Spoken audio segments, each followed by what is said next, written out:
Agat of Asia is there on the below and so on. Next, this is on the outward side of the coin and so on. Next, and this is the reverse side and so on. So what we have got is Rajno. So every Greek coin we have a Basilius, here we have a Rajno. And then A, Ga, Tha, Ka, Shi. So this one coin helped us to decipher 6 or 7 letters and so on. Next. And this is Menander coin. And we have got a Kharosthi script on the opposite side. Next. And this is the Kharosthi script, which is written from right to left like Ud. And decipherment of the Kharosthi and Brahmi came on because of this Indo-Greek coins. Next slide. And then for us, like we had initials, zoids, intermediates. So every letter in the alphabet, it could be deciphered and so on. Next. And then this is Indo-Greek coin whereby the king's name, Basilius, and then titles are there. Next. Next.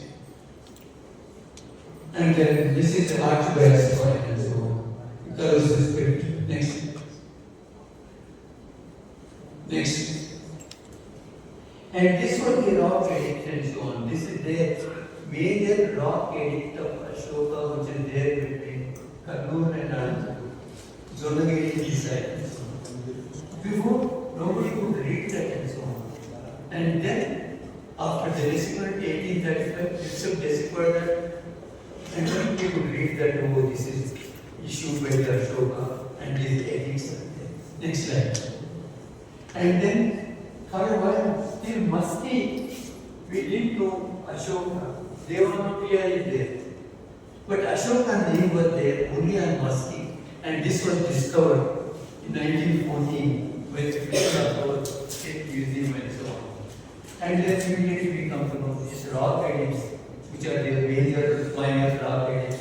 They are all by the Ashoka. And then Mauryan king there. Next.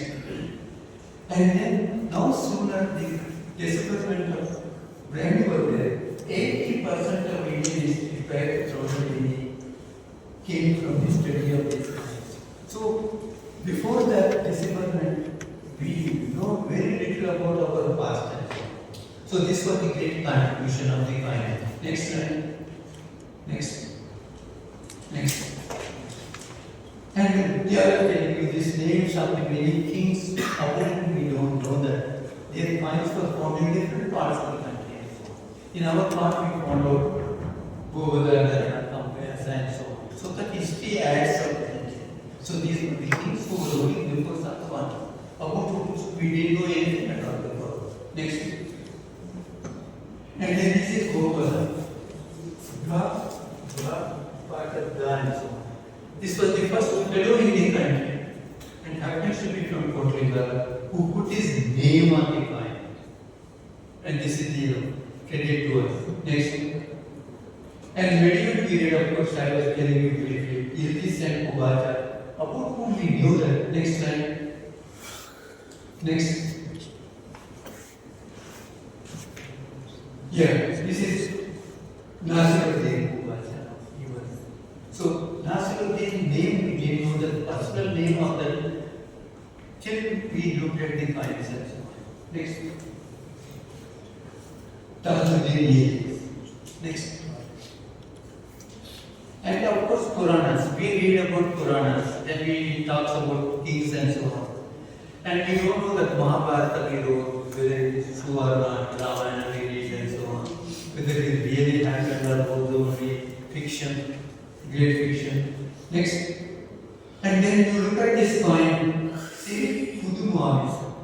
So in Puranas you read that Kudumavi is the king of Satavahana dynasty. You find this coin and so on. And Saksakali coin is on the left side. So now so when you find it corroborates what is written in the Puranas is correct and so on. Next. And then this is the Saksakali. Next. So information provided by the coins I was telling you is lot more accurate because coin is issued when king is alive, and Puranas write hundreds of years later. So lot of mistakes are there and so on. Next slide. So first king of the Satavahanas was called different Puranas different. One called it Shivrata, one called it Sidhuka, one called it Sisuka, and so on. Next slide. Next slide. And you look at the coin on the right hand side. Rano, Chimuka, Siri Satavahana. Entire name of the king is there. Just one coin corroborates and disproves all the wrong things in Puranas. His name was Chimuka Satavahana. Next. And the coins disclose the personal traits of the kings and so on. You know, Islamic coins are beautiful, calligraphy and so on. Alauddin Khalji carved himself as the second Alexander. And Qutbuddin Khalji calls himself as the supreme head of Islam, Lord of Heaven and Earth and so on. But Akbar I was always figured Muhammad bin Tughlaq. Tughlaq arranges killing of his own father. Father went to Bengal, conquered territory, he comes back, arranges a big meeting and so on. He sees that he is killed. And later he issues coins calling him a martyr. I mean, kills his own father and later he issues coin and so on. You know, what kind of a middleman is there, isn't it? Yeah. And that shows the character of the that issued and so on. Next, allow it with the coin. Next. And coins of course disclose the trade and so on. And Akkanpalli is there, a small village in Nalgonda. You find the biggest hoard of Roman coins there, 1200 and odd coins and so on. You just wonder that where is this Akkanpalli? Nuslapur is there in Karimnagar. You find Roman coins and then Panchmark coins. So this tells you the trade and so on. Trade those days was along the rivers and so on. So Akkanpalli is there on the banks of river Musi. And they were navigable rivers, not like, you know, dirty rivers these days, isn't it? So this closes the trade and so on, what we had and so on. Next. And this is the Panchmark and so on. He put 4 seconds, you could see them. Next. Next. And then this is the Roman coin, which is countermand. And this is found in Akkanpalli, Nalgonda district and so on. So Romans were coming here to Telangana to buy what? Buy steel. So we were making the best steel in the world and so on. As a scientist, you know, I was just wondered that so these days we have a Bhilai steel plant. It needs good coke. And then we import from Australia and so on because Indian coke is not good enough. You know, what is steel? Iron is soft, copper is soft. But iron, you add carbon, it becomes steel, strongest metal and so on. But in order to get the carbon into that, you have to have high temperatures and so on. Then we just wondered that how they were able to reach that temperatures in Telangana 2000 years back and so on. Then they developed a technique called crucible technique and so on.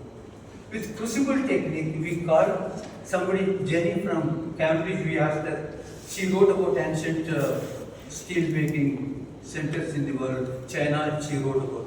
Then we took her around, gave her material and so on. She analyzed them. And then that crucible method she followed, which was followed by the 2000 years back in the villages of Telangana, she could reach 1100 degrees centigrade. So just studying these coins, you know, it's just not little history and so on. We also know about other things and so on. Next. And this is, a king is there, and another king puts his mark and counter mark.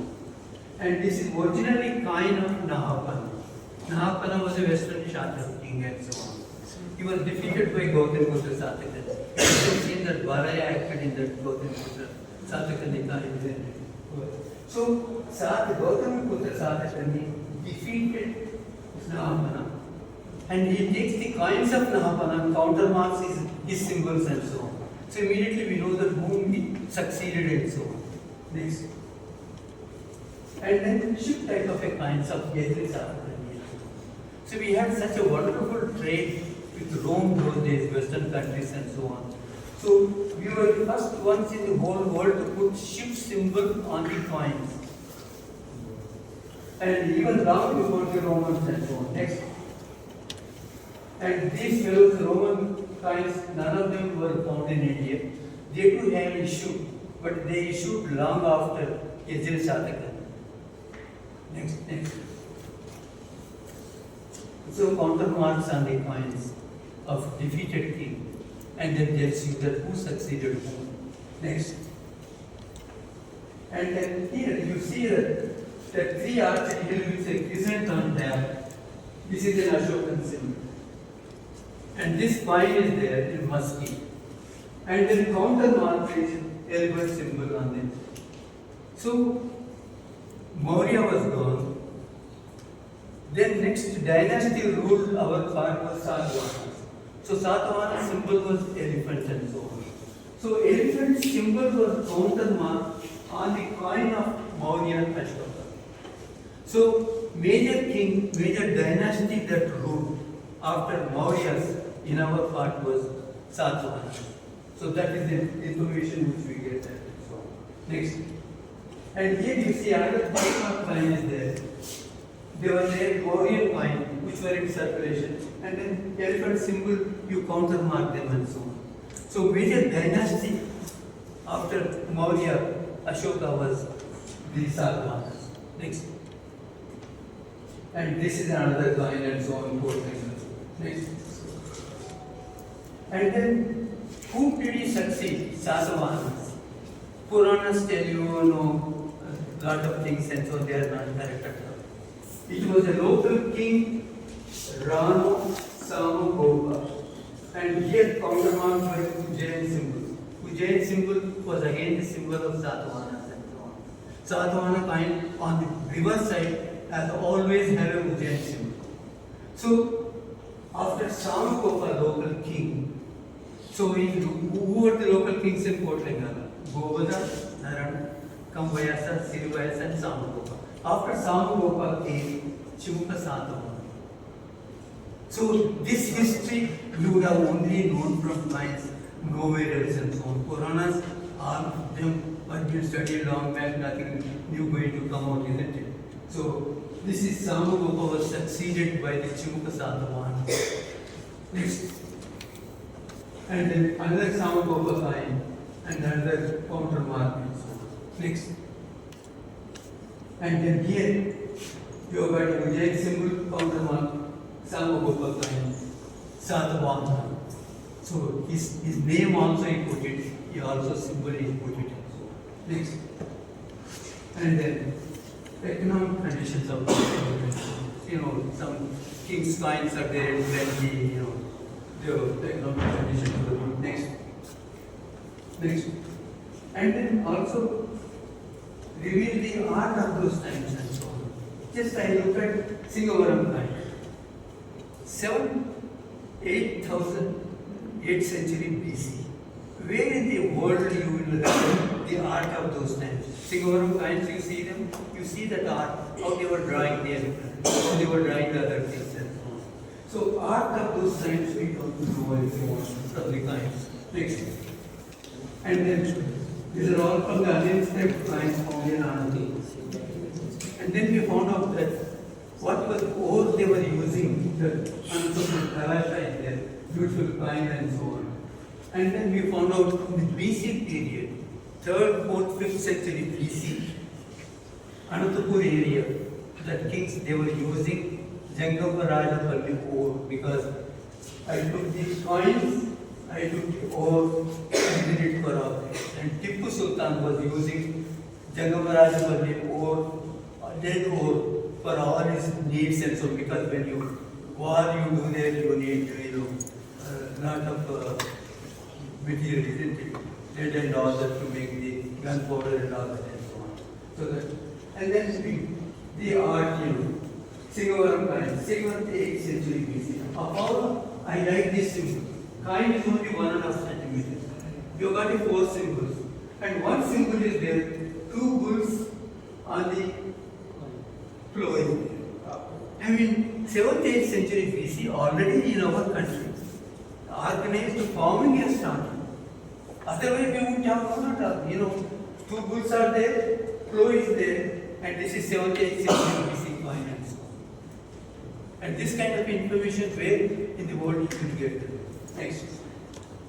And these are all designs and so on. They are all in 2-3 millimeters. Artists of those times, 2,500, 600 years back, they drawn. Next. So, chemical analysis. Next. Next. Next. And religious leanings and so on. And this Venkatamadras, Tirupati Bolir, Islam symbol is the religion. So early Vijayanagara kings were Shaivites.